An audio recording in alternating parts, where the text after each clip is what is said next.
नमस्कार, जय हिंद, जोहार। मैं विनय पांडे और आप देख रहे हैं मुनादी चौपाल।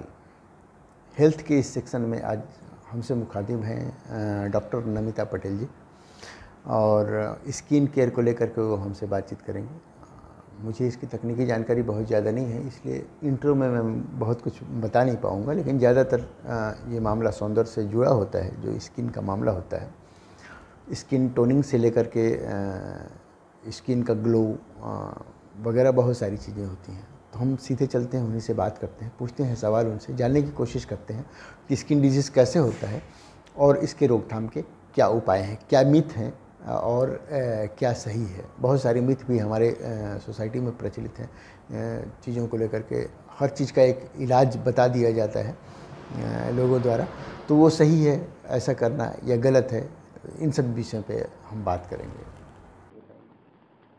कॉस्मेटोलॉजी में सौंदर्य उपचार का मतलब अध्ययन करते हैं, मतलब समझ सकते हैं आप। जैसे स्किन से रिलेटेड कोई भी आपकी प्रॉब्लम है, झाई हो गया, एक्ने हो गया, आपका एंटी एजिंग हो गया, लूज स्किन हो गई, उन सब पे हम काम करते हैं। त्वचा से रिलेटेड उस चीज़ पे काम करते हैं।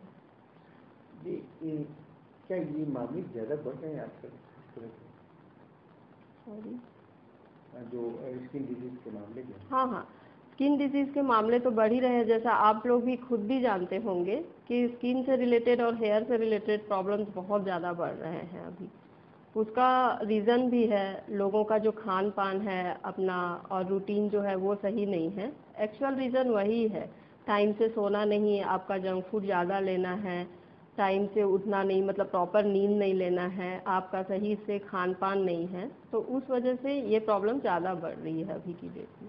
ये प्रॉब्लम महिलाओं में ज़्यादा है या मेल में ज़्यादा? एज कंपेयर आप बोल सकते हैं, बोथ मेल और फीमेल दोनों अफेक्टेड हैं इस चीज़ से, लेकिन महिलाओं में जो है ये प्रॉब्लम थोड़ी सी ज़्यादा मिलती है, क्योंकि उनमें जो है हार्मोनल इश्यूज आते हैं, बहुत सारे कॉम्प्लिकेशन प्रॉब्लम्स होते हैं, डिलीवरी है, अपना मेंसेस प्रॉब्लम्स है, सबकी वजह से जो है प्रॉब्लम्स ज़्यादा होती है। स्ट्रेस थोड़ा सा ज़्यादा लेती हैं फीमेल, उस वजह से उनमें जल्दी एंटी एजिंग भी दिखने लगती है चीज़ें, और उनमें आप कह सकते हैं कि थोड़ा सा ज़्यादा प्रॉब्लम है मेल के अकॉर्डिंग।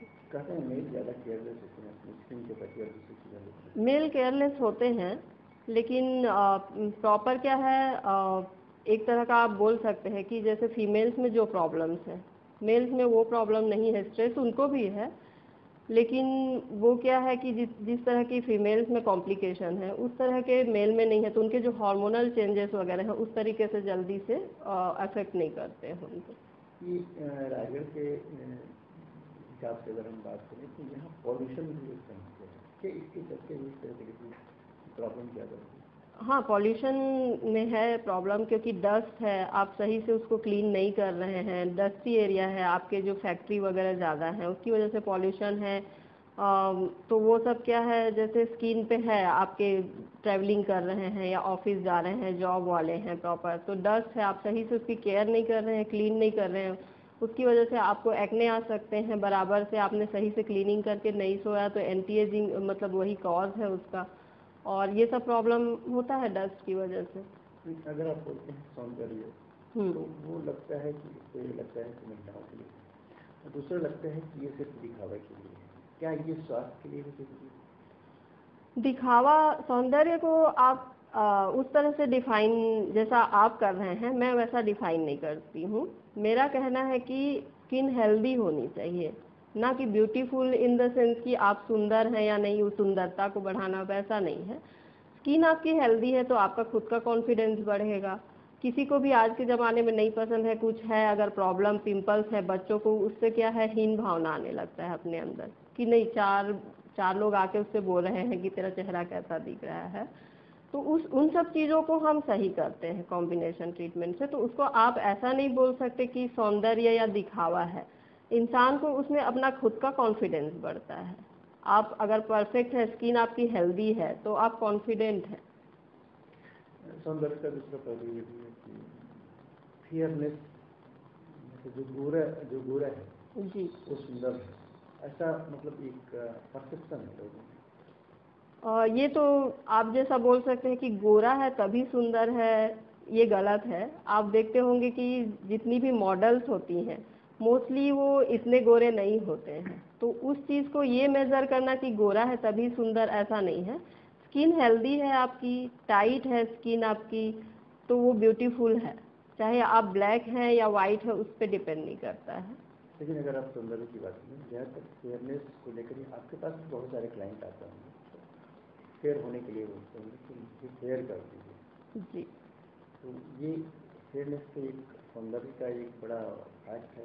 मतलब ये इसलिए होता है कि हमारा समाज वैसा है।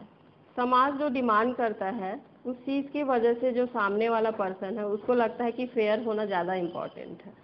तो आते हैं मेरे पास भी पेशेंट आते हैं, लेकिन मोस्टली क्या हो जाती है, जो बच्चे हैं या जैसे आप ट्रैवलिंग कर रहे हैं उसकी वजह से, या फिर स्किन का केयर नहीं कर रहे हैं उसकी वजह से आपकी स्किन डल हो जाती है ना, और डल हो जाती है, उसका केयर नहीं कर रहे हैं, तो उस चीज़ को हम ट्रीटमेंट करते हैं, प्रॉपर आपको मेडिकेशन बताते हैं। तो उस वजह से आपका क्या है, ऑलरेडी जो 2 टोन है, आपका टोन शेड जो है वो चेंज हो गया है, वो आपका जो ओरिजिनल कलर है उसमें आ जाएगा। लेकिन ये नहीं है कि आप एकदम आप कोई भी आप अगर सोचते हैं कि स्किन का कलर बिल्कुल चेंज हो जाएगा, जिसका नॉर्मल कलर है वो फेयर हो जाएगा, तो वो पॉसिबल नहीं होता है। ट्रीटमेंट आप किस तरह से किस तरह से? ट्रीटमेंट में हम लोग कॉम्बिनेशन ट्रीटमेंट देते हैं, जिसमें आपका केमिकल पीलिंग वगैरह होता है, हाइड्रा फेशियल है, और भी बहुत सारे फेशियल्स आते हैं, मेडी फेशियल्स, जिसमें लेज़र ट्रीटमेंट होता है। और उसके साथ साथ हम रूटीन भी इम्प्रूवमेंट, मेडिकेशन, मतलब अगर आपको किसी चीज़ की कमी है, अगर आपकी बॉडी में विटामिन्स वगैरह की, तो उसको भी हम टेस्ट वगैरह करके फिर बताते हैं कि किस वजह से आपके अंदर बॉडी में न्यूट्रिशन की कमी की वजह से प्रॉब्लम है क्या, तो उसका भी मेडिकेशन चलता है, और इस तरह से कॉम्बिनेशन ट्रीटमेंट देते हैं। ऐसी चीज का जो स्किन संबंधी जो समस्या है उसके रोकथाम के लिए आदमी क्या करे? जैसे समस्या तो बहुत सारी है स्किन में, तो उसके रोकथाम के लिए आपको सिर्फ इतना करना है कि जो भी, अगर आप कुछ नहीं भी यूज़ कर रहे हैं तो गलत चीज़ें ना यूज़ करें। मेरे पास बहुत सारे पेशेंट आते हैं जो लोग कि कुछ भी ट्यूब्स वगैरह लेके मेडिकल से लगाती हैं, और उसके बाद दाग धब्बे, कुछ दिन के लिए अच्छी लगती है स्किन, उसके बाद दाग धब्बे स्टार्ट होते हैं, उनका स्किन में चेंजेस स्टार्ट हो जाता है, एक तरह से आप बोल सकते हैं झाई स्टार्ट हो गया। तो इस तरह की चीज़ें अगर आप ना यूज़ करें तो ज़्यादा अच्छा है।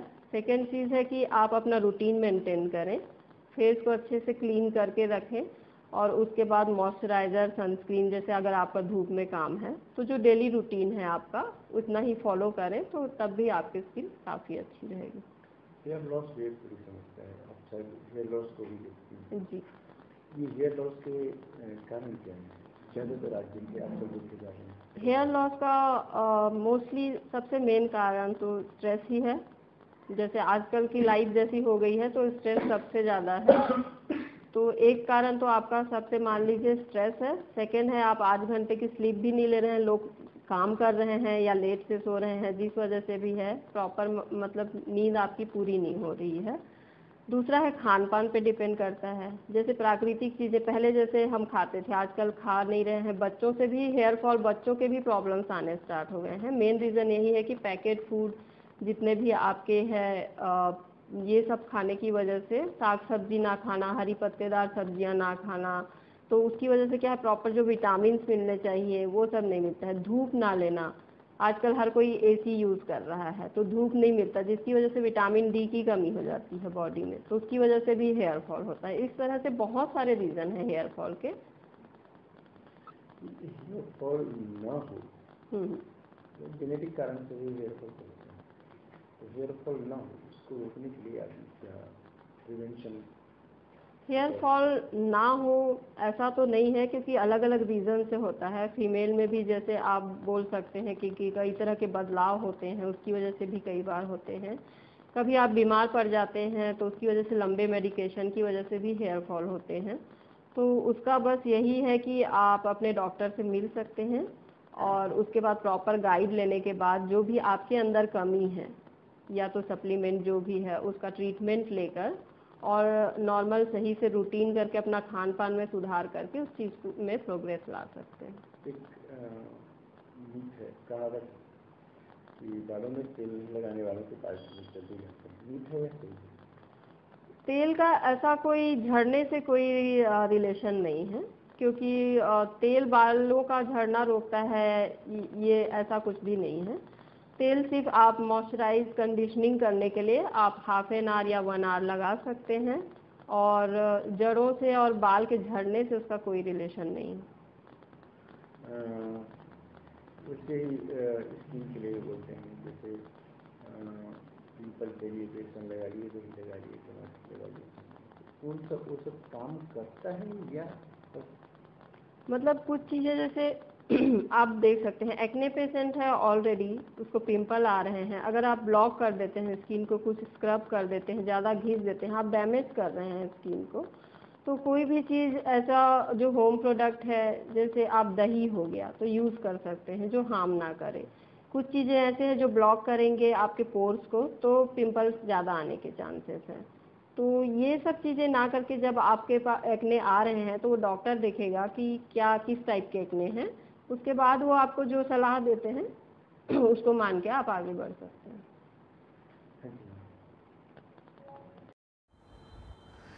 हाँ, तो आपने सुना डॉक्टर नमिता पटेल का, उन्होंने सारी चीज़ों को विशेष तौर से बताया है। सभी बातों को मुझे लगता है कि बहुत अच्छे तरीके से एक्सप्लेन किया है और बताया है। तो देखते रहिए मुनादी चौपाल, पढ़ते रहिए munadi.com, the voice of voiceless. Thank you.